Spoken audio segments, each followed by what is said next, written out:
Good morning everyone. Welcome to PW Only IAS.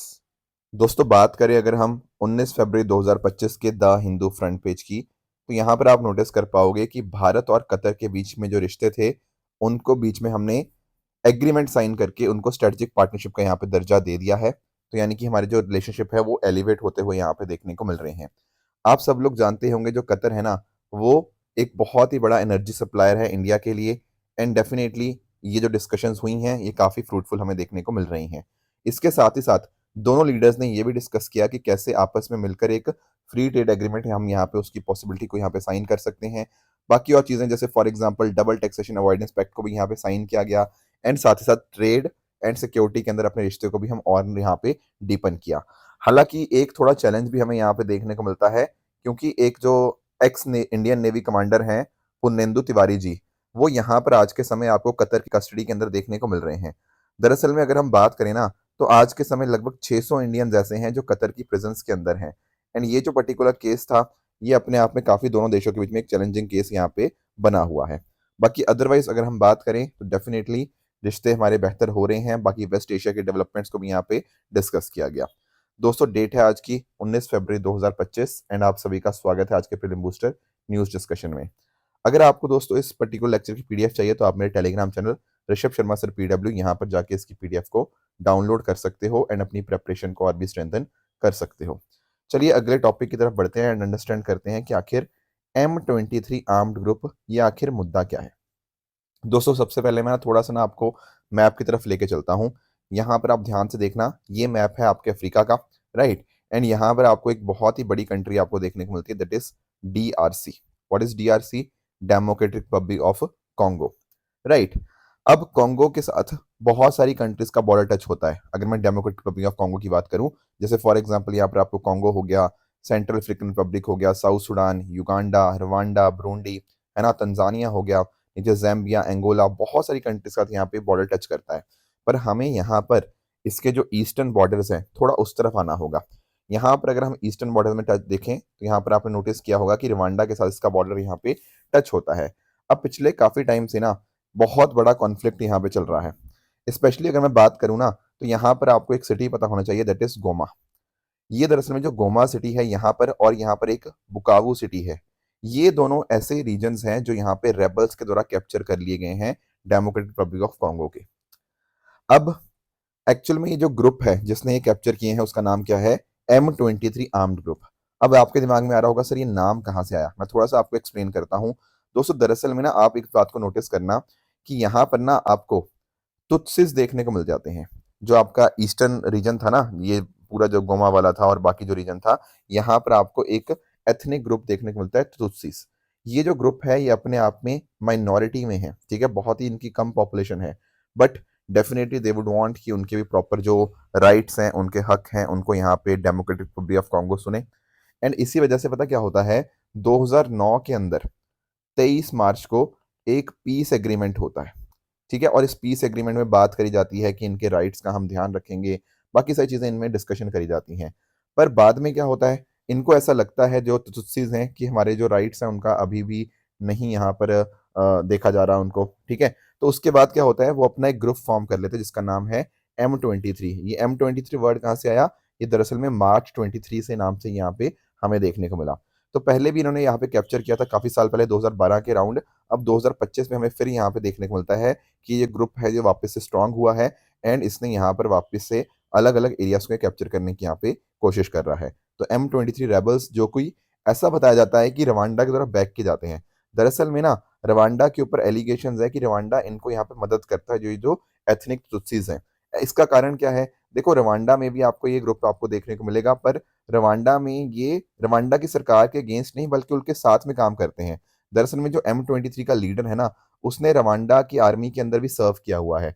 तो इसलिए यहाँ पे हमें इस तरह के एलिगेशंस देखने को मिल जाते हैं रवांडा के ऊपर।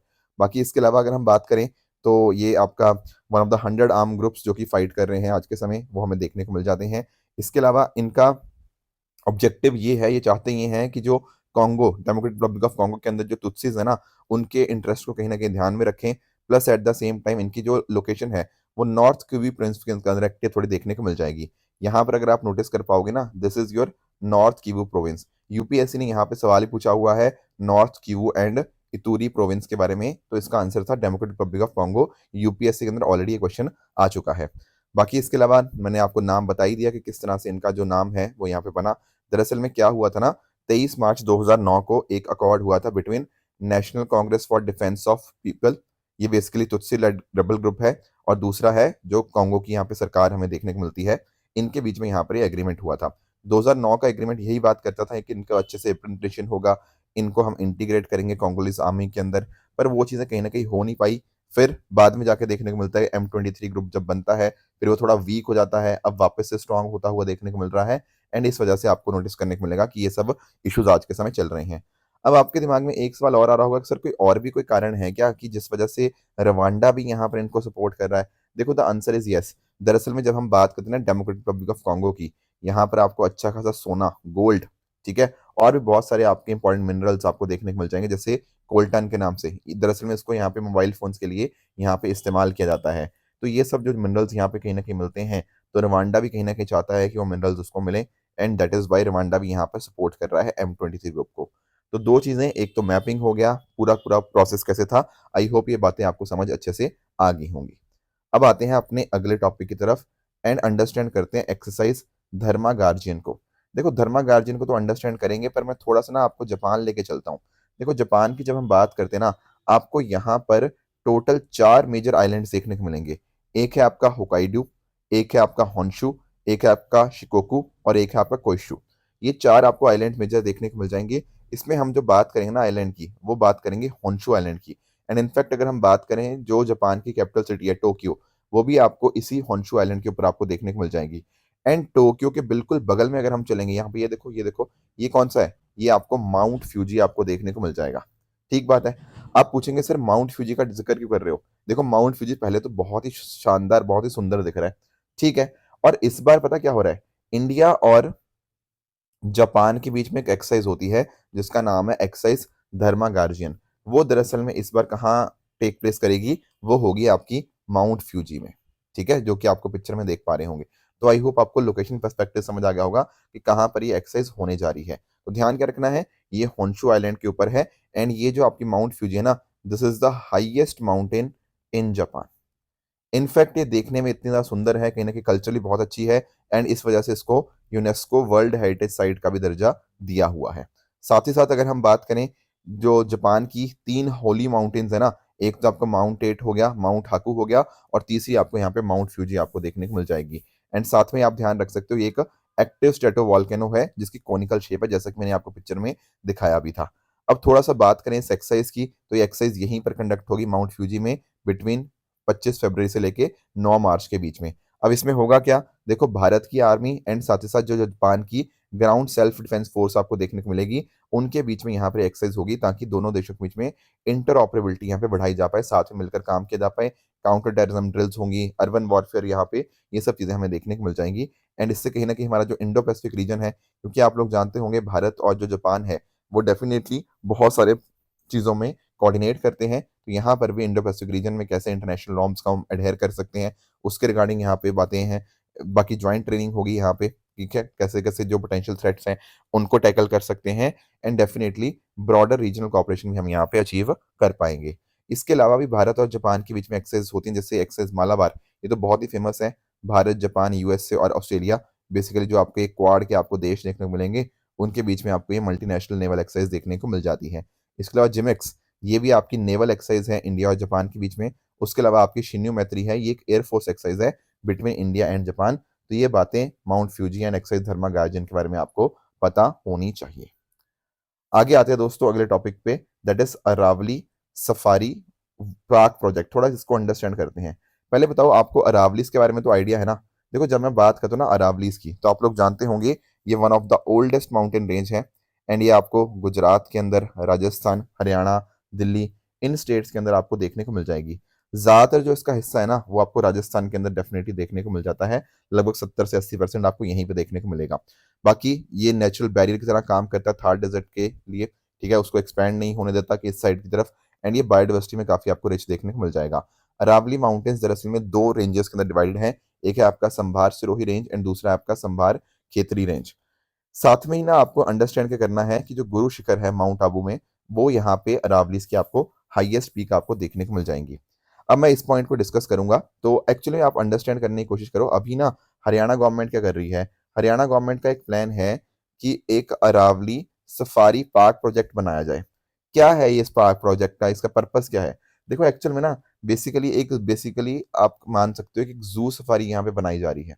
ठीक है, इसमें क्या होगा, इसमें देखो लोगों के आने जाने के लिए एक जो ट्रैकिंग वगैरह के लिए यहाँ पे चीज़ें होंगी। ठीक है, नेचुरल ट्रेल्स यहाँ पे बनाए जाएंगे। इसके अलावा यहाँ पे बर्ड पार्क्स बनाए जाएंगे, हमारे जो माइग्रेटरी बर्ड्स होते हैं उनके लिए लेक्स वगैरह यहाँ पे बनेंगी। उसके अलावा एम्फीबियंस के लिए जोन्स वगैरह बनाए जाएंगे। इसके अलावा बिग कैट्स के लिए जो इनक्लोजर्स हैं, ये सब किए जाएंगे। तो यानी कि आप नोटिस कर पा रहे हो कि अलग अलग चीज़ें यहाँ पे करी जा रही हैं, जिसमें bird park, under water world हो गया, डिफरेंट डिफरेंट जोन्स बनाए जाएंगे अलग अलग आपकी जो एक्सोटिक एनिमल्स और बर्ड्स के लिए। ठीक है, तो ये सब काम यहाँ पे करे जाएंगे हरियाणा गवर्नमेंट के द्वारा। ठीक है, तो काफ़ी बड़ा ये अपने आप में प्रोजेक्ट होगा। एंड लगभग 3,858 हेक्टेयर्स के अंदर आपको देखने को मिल जाएगा। एंड ऐसा बताया जा रहा है कि दुनिया का सबसे बड़ा सफारी पार्क आपको देखने को मिल जाएगा। तो अच्छी बात लग रही है, ये तो बहुत बढ़िया बात लग रही है। ठीक है, बात तो बढ़िया लग रही है, पर आप इस बात को अंडरस्टैंड करो कि इसके साथ ही साथ ना यहाँ पर आपके होटल्स वगैरह भी बनेंगे, केबल कार्स बनेगी और इस तरह की बहुत सारी चीज़ें भी बनेंगी। तो बहुत सारे लोग दरअसल में इसको अपोज़ कर रहे हैं। क्यों अपोज़ कर रहे हैं? अरे भाई, क्योंकि अरावलीज़ क्या करती हैं सर? सर अरावलीज़ हमारे डिज़र्टिफ़िकेशन को रोकती हैं, राइट? तो कहीं न कहीं अगर हम यहाँ पर कुछ उसमें छेड़-छाड़ करने की कोशिश करेंगे, तो हो सकता है इतना बड़ा जो कंस्ट्रक्शन कर रहे हैं उससे समस्याएँ आएँ, उससे हमारी बायोडायवर्सिटी को समस्या आ सकती है, ग्राउंड वाटर रिचार्ज में समस्या आ सकती है, पानी की जो वाटर सिक्योरिटी है, उसको कहीं न कहीं समस्याएँ आ सकती हैं। Are you getting my point? And इसके अलावा भी ना आप नोटिस करना कि ये जो हमारे रावलीज़ हैं, उसके रिगार्डिंग अलग-अलग प्रोटेक्शंस मिली हुई हैं। जैसे फॉर एग्ज़ाम्पल जब पंजाब अनडिवाइडेड था ना, बेसिकली 1900 की बात कर रहा हूँ, इंडिपेंडेंस से पहले की, तो उस समय हमारे पास पंजाब लैंड प्रिजर्वेशन जो एक्ट है, वो कहीं न कहीं रिस्ट्रिक्ट करता है लैंड यूज़ चेंज को, वो प्रिवेंट करता है डिफॉरेस्टेशन को। इसके अलावा इंडियन फॉरेस्ट एक्ट है, वो कहीं न कहीं यहाँ पे 24,000 हेक्टेयर ऑफ अरावलीज़ उसको यहाँ पे प्रोटेक्टेड फॉरेस्ट का दर्जा दिया गया था। एक आप लोगों ने बहुत ही फेमस आपने जजमेंट सुनी होगी, टीएन गोदावर्मन ये जो केस है ना? यहाँ पर सुप्रीम कोर्ट ने बोला था कि हम यहाँ पे उनको लीगल प्रोटेक्शन यहाँ पे देते हैं as per the dictionary meaning, मतलब कोई भी अननोटिफाइड एरिया हो गया तो वो भी मतलब फॉरेस्ट की डेफिनेशन के अंदर आता है। तो आप नोटिस कर पा रहे हो बहुत सारी यहाँ पे हमारे पास इनकी प्रोटेक्शन है। इवन आपका एनसीआर रीजनल प्लान 2021 यहाँ पर ये भी अरावलीज को नेचुरल कंजर्वेशन जोन के अंदर यहाँ पे करता है। ठीक है, जो कंस्ट्रक्शन हो सकती है मैक्सिमम 0.5% ऑफ एरिया में हो सकती है। तो are you getting my point कि ये जो प्रोजेक्ट है ये कहीं ना कहीं इसके लिए ऑपोजिशन बहुत ज्यादा है, क्योंकि यहाँ पर हम कुछ इकोलॉजी के अंदर कुछ चेंजेस करने की कोशिश कर रहे हैं, जिससे देखो डेवलपमेंट हो रहा है, पर क्या वो सस्टेनेबल डेवलपमेंट है? इस वजह से ये क्वेश्चन मार्क काफ़ी ज़्यादा रेज़ कर देता है। अब देखते हैं क्या ऑपोज़िशन को कैसे मैनेज करते हैं, क्या एनवायरनमेंट का ध्यान रखा जाता है, नहीं रखा जाता, वो अभी हमें फ्यूचर में जाके पता लगेगा। बट ये है Aravalli safari park project. I hope आपको ये टॉपिक समझ आ गया होगा। आगे आते हैं दोस्तों, एक टॉपिक अंडरस्टैंड करते हैं, प्रोजेक्ट वाटर वर्थ के नाम से। अब ये क्या मुद्दा है प्रोजेक्ट वाटर वर्थ?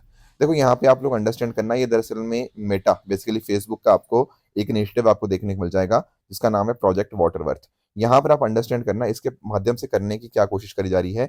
यहाँ पर ना आपका जैसे नॉर्थ अमेरिका हो गया, साउथ अमेरिका हो गया, अफ्रीका हो गया, एशिया हो गया एंड आपका ऑस्ट्रेलिया, ये जो 5 आपको आपके सामने आपको कॉन्टिनेंट्स देखने को मिल रहे हैं, इनको कहीं न कहीं हम कनेक्ट करने की कोशिश कर रहे हैं। क्या कनेक्ट करना है यहाँ पे? देखो अगर हम बात करें ना आर्टिफिशियल इंटेलिजेंस की, तो एआई का आज के समय ज़माना है, तो एआई के लिए हमें प्रॉपर इंफ्रास्ट्रक्चर भी चाहिए होगा। तो यहाँ पर ना एआई के इंफ्रास्ट्रक्चर को बेहतर बनाने के लिए हम क्या कर रहे हैं, हम मतलब जो मेटा है, वो यहाँ पर अंडर वाटर केबल इंफ्रास्ट्रक्चर को यहाँ पे एनहांस कर रहा है। क्योंकि देखो अगर ये चीज़ें नहीं होंगी, तो डेफ़िनिटली हमारी अलग-अलग तरह की जो डिजिटल सर्विसेज़ है, कम्युनिकेशन है, वीडियो स्ट्रीमिंग है, ऑनलाइन ट्रांज़ैक्शंस हैं, ये उस इफेक्टिवनेस से काम नहीं कर पाएँगी। तो डिजिटल इंक्लूजन को बेहतर करने के लिए and at the same time हम अपनी इकोनॉमिक कॉपरेशन को बढ़ाने के लिए क्या कर रहे हैं, यहाँ पर टेक्नोलॉजिकल डेवलपमेंट करने की कोशिश है इन 5 कॉन्टिनेंट्स के अंदर। एंड इनफैक्ट ना ये जो आपकी केबल्स बिछाई जाएँगी, ये आपकी लगभग 7,000 मीटर्स की डेप्थ के ऊपर होंगी, ताकि ये इंश्योर किया जा पाए कि शिप एंकर्स की वजह से या बाकी और चीज़ों की वजह से कहीं न कहीं इनको नुकसान ना हो। तो ये सब चीज़ें करी जा रही हैं प्रोजेक्ट वाटर वर्थ के अंतर्गत, ताकि केबल डिप्लॉयमेंट यहाँ पे बेहतर बने एंड अकॉर्डिंगली अच्छा यहाँ पे इंफ्रास्ट्रक्चर हम यहाँ पे कर पाएँ। तो इंडिया हो गया, USA, Brazil, south Africa, Australia, तो यानी कि ना 5 अलग-अलग कॉन्टिनेंट्स हम यहाँ पे कनेक्ट कर रहे हैं, उनके अलग-अलग रीजन्स को यहाँ पे कनेक्ट किया जा रहा है एंड ये जो पूरा प्रोजेक्ट होगा ये 50,000 किलोमीटर को यहाँ पे स्ट्रेच करेगा अक्रॉस द 5 कॉन्टिनेंट्स। तो multi billion dollar multi investment आपको देखने को मिल जाती है। इसके अलावा अगर हम बात करें तो नए इकोनॉमिक ओशन कॉरिडोर्स यहाँ पे ओपन अप किए जा रहे हैं। एंड यहाँ पर जो केबल्स का इस्तेमाल होगा ना, वो 24 फाइबर पेयर केबल्स यहाँ पे होंगी। जो पहले नॉर्मली हम इस्तेमाल करते हैं वो 8 से 16 फाइबर के पेयर्स यहाँ पे इस्तेमाल करते हैं, पर यहाँ पर ज़्यादा इसको इस्तेमाल किया जा रहा है लॉन्गेस्ट वाले को, ताकि लंबे समय तक ये चीज़ें वर्क कर पाएँ। तो ये है आपका प्रोजेक्ट वाटरवर्थ। आगे आते हैं अगले टॉपिक पे, इंडियन ओशन कॉन्फ्रेंस 2025 को अंडरस्टैंड करने की कोशिश करते हैं। सबसे पहले तो मैं आपको ये बताता हूँ कि इंडियन ओशन रीजन की इंपॉर्टेंस क्या है। देखो, अगर हम बात करें ना भारत के लिए, आईयूआर रीजन बहुत अपने आप में पॉइंट हो जाता है। क्यों?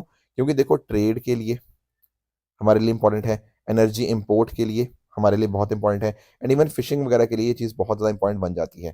ट्रेड की अगर मैं बात करूँ, लगभग 80% ज़्यादा एक्सटर्नल जो ट्रेड है वो इंडियन ओशन रीजन के ऊपर ही हम डिपेंडेंट है, भारत जो है। इसके अलावा एनर्जी इंपोर्ट लगभग 90% हमारा जो है वो, उसके लिए हमारी डिपेंडेंसी किसके ऊपर है? इंडियन ओशन रीजन के ऊपर ही हमें देखने को मिल जाती है। बाकी अदरवाइज अगर हम बात करें तो इंडियन ओशन रीजन हमारे नेबर्स के साथ कनेक्शन प्रोवाइड करने के लिए हमारे लिए इंपॉर्टेंट बन जाता है। एंड इंडिया फर्स्ट रिस्पॉन्डर की तरह यहाँ पे काम करता है इन इंडियन ओशन रीजन। कोई भी डिजास्टर, कोई कॉन्फ्लिक्ट वगैरह होता है तो वहाँ पे मेडिसिन सप्लाई करना, फ्यूल, फर्टिलाइजर्स, कुछ भी इस तरह सप्लाई करना, वो भारत का ही आपको फर्स्ट रिस्पॉन्डर आपको देखने को मिल जाएगा। अब दरअसल में क्या हुआ ना, 2016 के अंदर इंडिया फाउंडेशन के द्वारा एक कॉन्फ्रेंस स्टार्टिंग करी गई, जिसके अंदर क्या हुआ, अलग अलग आपके जो कंट्रीज थे उनका आपको पार्टिसिपेशन देखने को मिल जाएगा। एंड भारत का जो इनिशिएटिव है SAGAR, security and growth for all in the region, उसके ऊपर डेलिब्रेट करने के लिए और इंडियन ओशन रीजन का कैसे कैसे साथ में मिलकर हम साथ में काम करें, राइट, कॉपरेशन को कैसे बढ़ाएं, उसके लिए आपको ये इंडियन ओशन कॉन्फ्रेंस आपको देखने को मिल जाएंगी। तो इसके अंदर डिस्कशन किया जाता है आपकी नेवल पावर हो गया, टेरिटोरियल डिस्प्यूट्स हो गया, क्लाइमेट चेंज कैसे इफेक्ट कर रहा है, नेचुरल डिजास्टर, इकोनॉमिक डिस्ट्रप्शंस, इनके ऊपर यहाँ पे डिस्कशन किया जाता है। तो इस बार जो 2025 का भी आपको देखने को मिल जाएगा, जो कि 8th सेशन है इंडियन ओशन कॉन्फ्रेंस का, वो इंडियन फाउंडेशन के द्वारा यहाँ पे करा गया ऑर्गेनाइज इन आपका मस्कट, ओमान के अंदर। हमारे यहाँ पे जो मिनिस्टर ऑफ एक्सटर्नल अफेयर्स हैं वो भी यहाँ पे उन्होंने यहाँ पे पार्टिसिपेट किया। एंड इसकी जो थीम है that is voyages to the new horizons of maritime partnership, ये इस बार की आपको थीम देखने को मिल जाएगी। इसमें कहीं ना कहीं ग्लोबल साउथ की आवाज़ हम कैसे बढ़ा सकते हैं, एंड साथ ही साथ जो अलग अलग चैलेंजेस हैं मैरीटाइम सेक्टर के अंदर, उसको कैसे टैकल किया जा सकता है, ये सारी चीज़ें यहाँ पे डिस्कस करी गई। अगला दोस्तों हमारा जो टॉपिक है वो है एक्साइज कोमोडो 2025 के बारे में। ज़्यादा डिटेल में नहीं जाना क्योंकि ये इंडिया के एक्साइज नहीं है, बट क्योंकि इंडिया इसमें पार्टिसिपेट कर रहा है, इनकी न्यूज़ आ रही हैं, तो हमें थोड़ा सा इसके बारे में आइडिया ज़रूर होना चाहिए। दरअसल में ये जो आपकी एक्साइज कोमोडो है ना, ये इंडोनेशिया के द्वारा करवाई जाती है। एंड ये आपकी एक मल्टीनेशनल एक्सरसाइज है, यहाँ पर अलग अलग देश पार्टिसिपेट करते हैं। And one of the important participant in this case is India. तो इसको 2014 में लॉन्च किया गया था इंडोनेशिया के द्वारा। एंड यहाँ पर अगर हम बात करें तो इसमें यही डिस्कशन होता है कि कैसे आपस में जो रीजनल सिक्योरिटी कॉपरेशन है वो और बढ़ा सकते हैं। तो जो फ्रेंडली नेशंस है ना यहाँ पे, उनके बीच में ये आपको आपको एक्टिविटी होती हुई देखने को मिल जाएगी। तो इस बार की जो थीम है इसकी, वो maritime partnership for piece and stability है, जो कि हो रही है बाली, इंडोनेशिया के अंदर। तो इंडिया की तरफ से जो पार्टिसिपेशन है ना, वो आईएनएस शार्दुल का आपको देखने को मिल जाएगा, जो कि इंडियन नेवी को रिप्रेजेंट यहाँ पे कर रहा है। भारत और इंडोनेशिया और भी एक्सरसाइज में पार्टिसिपेट करते हैं, जैसे एक्सरसाइज समुद्र शक्ति, ये बाइलैटरल मैरीटाइम एक्सरसाइज आपको देखने को मिल जाती है भारत और इंडोनेशिया में। और इस तरह से गरुड़ शक्ति जो है, ये आपकी आर्म्ड फोर्सेस के बीच में एक्सरसाइज देखने को मिल जाएगी। तो ये कुछ नाम है जिनका आपको अच्छे से आइडिया होना चाहिए, राइट। तो दोस्तों ये थी हमारी आज की डिस्कशन। अगर बात करें ट्रू एंड फॉल्स स्टेटमेंट्स की, यहाँ पर आपके सामने 3 स्टेटमेंट्स हैं, आप इनको पढ़ के बता सकते हो इनमें से कौन सा सही है, कौन सा गलत है। एंड जो कल मैंने आपको होमवर्क दिया था, एक था F-35 स्टेल्थ फाइटर जेट के बारे में, ये रशिया नहीं, ये हमने यूएसए के कॉरस्पॉन्डिंग पढ़ा था, तो इसीलिए फर्स्ट स्टेटमेंट आपके यहाँ पे इनकरेक्ट बन जाएगा। बाकी इसके अलावा अगर हम बात करें distributed denial of service attack, जिसको हमने डीडॉस अटैक बोला था, यहाँ पर ऐसा ही होता है कि मल्टीपल कॉम्प्रोमाइज सिस्टम से हम कहीं ना कहीं एक पर्टिकुलर नेटवर्क को फ्लड करने की कोशिश करते हैं, इसी को ही बिल्कुल डीडॉस बोलते हैं। तो this statement is true. Trail guard AI की बात करें तो क्रॉप रोटेशन का कोई लिंकेज नहीं है। इसके माध्यम से, ट्रेल गार्ड एआई के माध्यम से हम इमेजेस कैप्चर करते हैं लोगों की, वाइल्ड लाइफ जो फॉरेस्ट को एंटर करते हैं, एंड उससे कहीं ना कहीं पोचिंग को हम रोकने की कोशिश करते हैं। तो ये स्टेटमेंट आपके इनकरेक्ट है। सिमलीपाल टाइगर रिजर्व अरुणाचल में नहीं बल्कि आपका ओडिशा में आपको देखने को मिल जाएगा, इसलिए ये स्टेटमेंट भी आपका इनकरेक्ट बन जाएगा। तो दोस्तों ये थी हमारी आज की डिस्कशन। इस तरह से आप सब लोग अपने एंड पे हार्डवर्क करते रहिए। Thank you so much for joining. All the very best.